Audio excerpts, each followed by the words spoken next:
రజనీ గారు ఎట్లా వచ్చింది ఆమె జాబు మీకు తెలుసు అంటే కదా బాగా? అవును, మాతోనే ఉంటుంది, రెగ్యులర్గా ఉండేది ఇంతకప్పుడు. ఆ రోజు అక్కడ ఏదో మీటింగ్ జరుగుతూ ఉంటే మీడియా వాళ్ళు చూసి సీఎం దగ్గరికి తీసుకెళ్తే, అంటే ఇప్పుడు ప్రజెంట్ ఉన్న రేవంత్ సార్ దగ్గరికి తీసుకెళ్తే అప్పుడు రేవంత్ సారు మాట ఇచ్చారు, ఒకవేళ నా ప్రభుత్వం గెలిస్తే ఫస్ట్ సంతకం నీకు జాబ్ ఇస్తానని చెప్పి.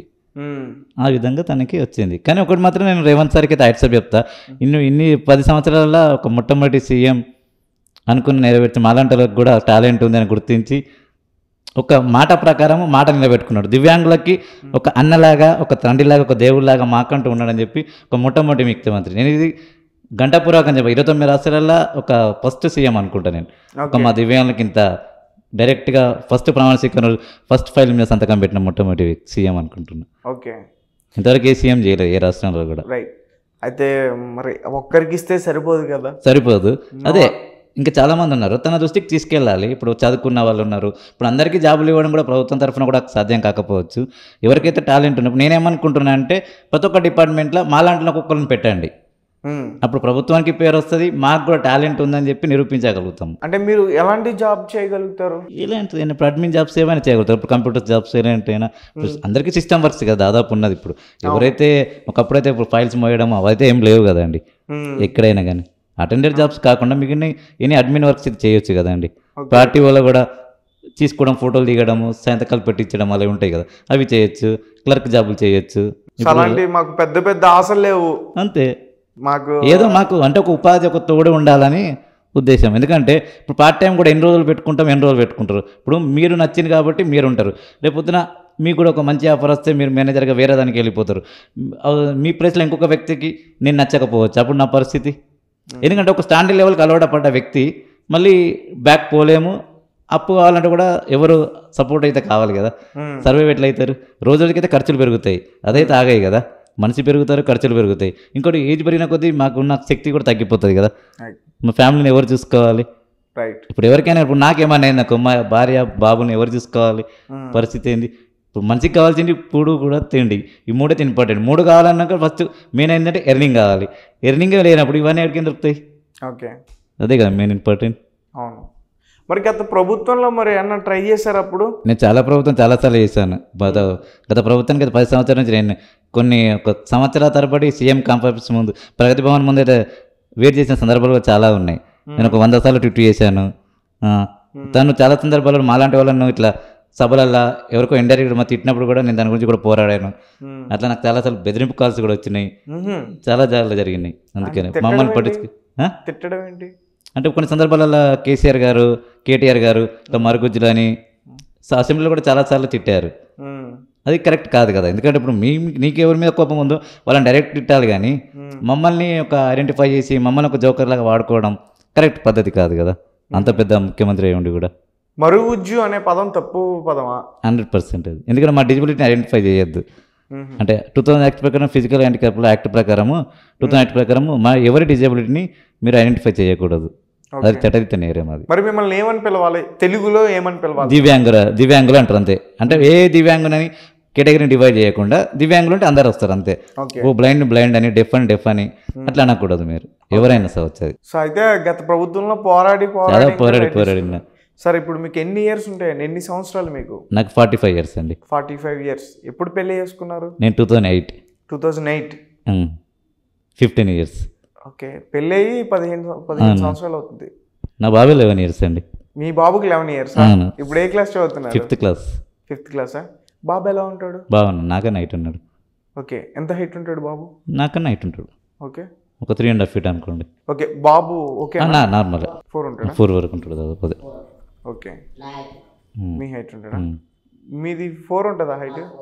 ఎగ్జాక్ట్గా 4 మీది? ఓకే, తక్కువ ఉంటుంది, ఇంకా 4 ఉండదు. కొద్దిగా ఒక 1-2 inches అటు అనుకోండి. కానీ మీ ఏజ్ ఎంత? 35. రైట్.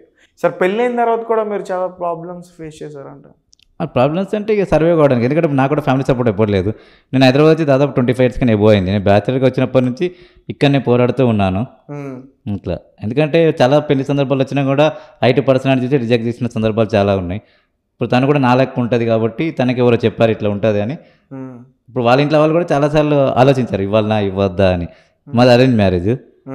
అంటే ఇప్పుడు హైదరాబాద్లో ఉండాలంటే ఎంత ఖర్చు అవుతుంది, హైదరాబాద్ కల్చర్కి అలవాటు మళ్ళీ ఎట్లా ఉండగలుగుతారు, ఎవరైనా చేస్తే ఏమైనా చేస్తే ఎలా తట్టుకోగలుగుతుంది ఒక అమ్మాయిని, సెక్యూరిటీ ఎవరు ఇవ్వగలుగుతారు అట్లా. నేను ఒకటే మాట నమ్మకం ఉంటే ఇవ్వండి లేకుంటే అంతకన్నా ఇప్పుడు షూరిటీ చూపించాలంటే నేను ఎట్లా చూపించగలుగుతా. ఇప్పుడు ఎవరో వచ్చి యాక్టింగ్ చేయమంటే అది చెప్పలేము కదా, అట్లా సిచ్యువేషన్ ఎట్లా ఉంటుందో ఎవరు చెప్పలేము. రేపు ఏమవుతారో ఎవరికి తెలియదు. ఇప్పుడు రేపటి గురించి నేను ఇప్పుడే చెప్పంటే ఎట్లా చెప్పగలుగుతా అలా. ఇప్పుడు వాళ్ళు సంతోషపడుతున్నారు అట్లా, వాళ్ళ ఫ్యామిలీ సంతోషపడుతున్నారా? మీరు కూడా మంచి కార్లు అది ఇస్తున్నారు కదండి. కానీ ఒక రకంగా మీరు బయటకు కూడా కొంతమందికి ఇన్స్పిరేషన్ అంట కదా, కొంతమందికి ఇన్స్పిరేషన్ అంట. అవును. ఇప్పుడు నాలంటూ చాలామంది అంటే నేను ఎట్లా అంటే సింపుల్గా అంటే నేను ఎవరినైనా కానీ ఇట్లా పుట్టినందుకు నేను ఎప్పుడు బాధపడలే. అంటే నేను ఒక 10th క్లాస్ వరకు బాధపడ్డా, తర్వాత మనం ఎందుకు పాజిటివ్గా తీసుకోవద్దు అంటే నా మెంటాలిటీ ఎట్లా అంటే ఎవరైనా కానీ ఇప్పుడు ఒక సినిమా యాక్టర్లు, ఒక పొలిటీషియన్స్ని వాళ్ళని 10 మందిలో వచ్చిన వాళ్ళు కూడా మీలాగానే ఉంటారు. కానీ చూస్తారు, అరే ఒక చిరంజీవి వచ్చిండ్రు, ఒక వెంకటేష్ వచ్చిండు, ఒక నాగార్జున, ఒక ప్రభాస్ వచ్చిండని ఎందుకు చూస్తారు? తన మూవీస్ తన ఒక సెలబ్రిటీ. మనల్ని చూస్తుంటే మనం కూడా ఒక సెలబ్రిటీ అనుకోవాలని నేను అందరికీ మాలాంటి వాళ్ళకి అదే చెప్తా. మనం ఒక సెలబ్రిటీలం అంతే, మనం ఇంతగా చూస్తుంటే మనం సెలబ్రిటీ అంతే. వాళ్ళకి ఇప్పుడు మీలాగానే అన్నీ ఉన్నాయి కానీ చూస్తున్న ఒక మనిషిని, మనం ఇట్లా ఉన్నప్పుడు మనల్ని చూస్తుంటే మనం ఒక సెలబ్రిటీ. నేను వెళ్తే నన్ను చూడరు అంతే, మిమ్మల్ని చూడరు. ఇప్పుడు నేను కూడా మీలాగా ఉండి కార్ డ్రైవ్ ఇన్ని చాలా చేసినా కానీ మీరు ఒక యాంకర్ నేను ఒక యాంకర్ అని అంతే, ఒక నార్మల్ యాంకర్ అని పేరు ఉంటుంది అంతే తప్ప ఒక స్పెషల్ అవేర్నెస్ అయితే ఉండదు కదా. అందుకని ఓకే. ఎప్పుడైనా బాధపడిన సందర్భాలు ఉన్నాయా? అంటే బిఫోర్ ఉండే, తెలియకన్నా ముందు ఉండే, ఎందుకు పుట్టాను ఏం కథ అని. ఇప్పుడు అంటే నాకు మెచ్యూర్ కాకుండా 7th 8th 9th 10th లోపు అనుకో. అప్పుడు ఎంత ఉండేది హైట్ మీది? హైట్ అనేది మేము అంతా పెరగలేము, ఒక నాకు 6-7 ఇంచెస్ అంతే, హైట్ ఎక్కువ పెరగాం మేము. అంటే నాకు 7th క్లాస్ వరకు నేను ఇలా ఉన్నా నాకు కూడా తెలియదు, 7th తర్వాత తెలిసింది. ఎందుకంటే మేము అందరం ఒకటే నేను గవర్నమెంట్ స్కూల్లో చదువుకున్నా కాబట్టి ఫ్రెండ్స్ సార్ కూడా అంత ఇవ్వలేదు. ఎప్పుడైతే 7th నుంచి వేరే హై స్కూల్స్కి వెళ్ళిపోతామో అప్పుడు ఇక వేరే కథ ఇట్లా కామెంట్ చేసినప్పుడు తెలిసింది ఇట్లా ఉంటుందని. అప్పుడు ఏమనిపించింది అంటే ఎందుకు పుట్టాను ఇట్లా అనిపించింది, అంటే ఎందుకు పెరగలేదు అని.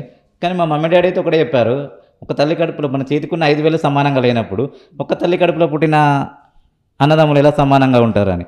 ఇది కూడా కరెక్టే అని అనిపించింది. ఎందుకంటే అది దేవుడు చేసిందో నాకు జెనెటిక్ ప్రాబ్లమో ఏదో తెలియదు కాబట్టి దాన్ని పాజిటివ్గా తీసుకున్నాను. ఒక చేతికున్న 5,000 సమానంగా లేనప్పుడు ఒక తల్లి కడుపులో పుట్టిన అన్నదమ్ములు సమానంగా ఎలా ఉంటారు? ఎప్పుడైనా అమ్మని అడిగారా, అమ్మ నన్ను ఎందుకు ఇలా పుట్టించావు? అదే అడిగినప్పుడు ఇదే సమాధానం వచ్చిందని చెప్తున్నా అమ్మ దగ్గర నుంచి. రైట్, నిజంగా అమ్మ చెప్పింది ఆన్సర్ చాలా కరెక్ట్. అదే మరి కరెక్టే. నేనైతే ఇప్పటికీ అనుకుంటా ఈ 2 వేలు చాలా ఇంపార్టెంట్ అని. ఈ చిటికెన వేలు నేను చిటికెన వేలు అనుకుంటా, మీరు అందరూ అన్నదమ్ములు అనుకుని అక్క చెల్లెలు అన్నదమ్ములు అనుకోర్రి, ఎలా ఉన్న పర్లేదు. కానీ ఇది చాలా ఇంపార్టెంట్ దేనికైనా. మరి మన లైఫ్లో కూడా మనం కూడా ఒక ఇంపార్టెంట్ అని చెప్పి మనకంటూ ఒక టాలెంట్ ఉందని చెప్పి మన సొసైటీకి నిరూపించాలి. ఇప్పుడు ప్రతి ఒక్కరికి దేవుడు ఏదో ఒక వారికి మీలాంటి వాళ్ళకి కూడా నార్మల్ వ్యక్తులకైనా దివ్యాంగులకైనా ఏదో ఒక లోపం పెడతాడు. అది ఏ విధంగా కావచ్చు, మెమరీ పరంగా కావచ్చు, సైకలాజికల్గా కావచ్చు, మెంటాలిటీ పరంగా కావచ్చు, సెన్సిటివ్ పరంగా కావచ్చు, అది కూడా డిజేబిలిటీ. అన్నిటికీ లోపాలు ఉన్నప్పుడు మనకు కూడా ఒక లోపం పెట్టి మనకు హైట్ లోపం పెట్టింది అంతే. మేము కూడా మీలాగా అన్నీ ఉన్నాయి, కాళ్ళు చేతులు అన్నీ ఉన్నాయి, హైట్ తక్కువ ఉంది అంతే, అదొకటి డిజేబిలిటీ. ఇప్పుడు అన్ని వైట్ ఉన్నది కొంతమందికి మనోధైర్యం ఉండదు, చీటికి మాటికి దేనికన్నా నర్వస్ అయ్యి సూసైడ్ చేసుకుంటారు. వాళ్ళకన్నా నేను బెటర్ కదా మరి. మరి అట్లా పాజిటివ్ ఆలోచన, నెగిటివ్ ఆలోచిస్తే అన్ని నెగిటివ్ దొరుకుతాయి, పాజిటివ్ ఆలోచిస్తే పాజిటివ్తో ఎంతైనా ముందుకు వెళ్ళచ్చు. నాలో పాజిటివ్ థింక్ చేసుకుంటే వెళ్ళిపోయినా. ఓకే, మీరు వీళ్ళందరినీ కోఆర్డినేట్ చేస్తున్నారా? ఇప్పుడైతే నేను చేస్తున్నాను. సో వాళ్ళకి ఏదైనా సమస్య ఉంటే మీకు చెప్తారు, పోరాడతాం కూడా. అదే ఇప్పుడు ప్రయత్నం చేస్తున్నాం. అందుకే ఇప్పుడు రేవంత్ సార్ బిజీ ఉన్నాడు, అందరం కలిసి ప్రజావాణి కానీ క్యాంప్ సెక్రటరియట్ కానీ వెళ్ళాలని ప్లాన్ చేస్తున్నాం. ఒక డేట్ తీసుకొని. నమ్మకం ఉందా? 100% ఉంది. ఎందుకు? దాని గురించి తెలుసు కాబట్టి. ఎందుకు అంటే నమ్మకం అక్కడ వ్యక్తిని చూసి నమ్మకమా, లేకపోతే మీకు ఇంతకుముందు అవ్వలేదు అంటున్నారు కదా? ఇంతకుముందు అవ్వలేదు, కానీ ఈసారి ఇప్పుడు మాలాంటి ఒక అమ్మాయిని రోడ్డు మీద చూసిన అమ్మాయిని పిలిపించి తనకు జాబ్ ఇవ్వడం అంటే అది ఎంత గ్రేట్ మరి. ఆవిడ ఎందుకు నమ్మకూడదు? నాకు జాబ్ వస్తుందా లేదు పక్కన పెడతా, మాకైతే ఏదో ఒకటి సహాయం చేస్తారని మాత్రం 100% నమ్మకం ఉంది మాకైతే. ఓకే సార్, మీసాలు ఏంటి కొంచెం బాగున్నాయి, ఎందుకు అట్లా మీసాలు అలా తిప్పి? మీసాలా? ఇలాలే వటీలే అంటే మామూలుగా నేను ఇట్లా అయినప్పుడు నేను మీసాలు తీస్తే ఒక చిన్న, ఇప్పుడు కూడా ఏజ్ 45 అంటే ఎవరు నమ్మరు, ఇంకా తీస్తే కూడా నమ్మరు, చాలా తక్కువ ఉంటుంది. చూడండి అతని ఏజ్ 45. రైట్. అయితే మీసాలు పెంచితే కొద్దిగా నా వాయిస్కి నా ఫేస్కి సూట్ అవుతాయి ఉద్దేశంతో పెంచాను. మీకు ఇప్పుడు ఈ లవ్ ప్రపోజల్స్ వస్తున్నాయంట, గతంలో మిమ్మల్ని రిజెక్ట్ చేసిన వాళ్ళు? లవ్ ప్రపోజల్ ఏం రాలేవు. గతంలో రిజెక్ట్ చేసిన వాళ్ళు నన్ను చేసుకుంటే బాగుంటుందని చెప్పి అడుగుతున్నారు నన్ను. అంటే రిజెక్ట్ చేసిన వాళ్ళు, పెళ్లి సంబంధానికి వెళ్ళినప్పుడు రిజెక్ట్ చేసిన వాళ్ళు నిన్ను చేసుకుని ఉంటే ఇప్పుడు నాకు కూడా ఒక ఫేమ్ వస్తుండే, సొసైటీలో నాకు కూడా ఒక గుర్తింపు ఉంటుండే అని వాళ్ళు ఇప్పుడు బాధపడుతున్నారు. చేసుకుంటున్నారా? చేసుకుంటున్నారా అంటే పెళ్ళైపోయింది వాళ్ళకి, పెళ్ళైపోయింది నాకు కూడా పెళ్ళైపోయింది. అంటే మిమ్మల్ని ఏమన్నా బలవంత పెడుతున్నారా రెండోసారి పెళ్లి చేసుకోండి అని? అట్లేం లేదండి. చిన్నమ్మాయి గారు రెడీగా ఉంటారా అంటున్నా ఇంటి దగ్గర? లేదు.